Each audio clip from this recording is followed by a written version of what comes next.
কোটিপতি হোক না লাখপতি হোক না ব্যাংক ব্যালেন্স না তা হোক আপনার মিরাজ না তা হোক জমিন নাই নি, কিন্তু আল্লাহ তান কুদরতটা কি আপনার ই দিনকুর ব্যবস্থা আল্লাহ করিয়া দিলেইবা। কোন দোয়া পড়িলে ইলাহা ইল্লাহু আলাইহি তাওয়াক্কালতু, ফজরের বাদে পড়ইতে দিন লাগিয়া যত তার দরকার, আর মাগরিব বাদে পড়ইন দিন তে ই রাইতকুর ভিতরে আপনার যত তার দরকার আছে আল্লাহ তান কুদরতি ব্যবস্থায় নবী লোকে ওয়াদা করছেন যে যাও নবী কথা দিলাম যে আমল করব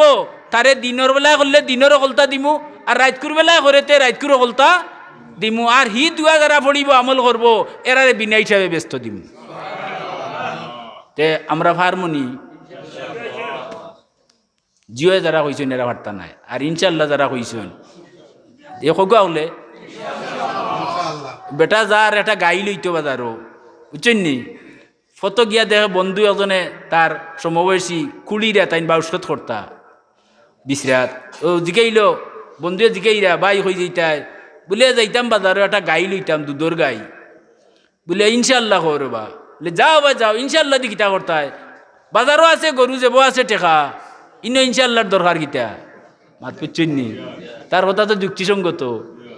ও তো হেই না আর লাজুয়াফ কোনো জবাব দিতে পারছেন না, গেছে বাজারও গাই একটা দাম দর করে ফুলাইয়া ঠিকঠাক করছে, ওখান যাব হাত দিছে তে হাত পারিয়া গেছে কি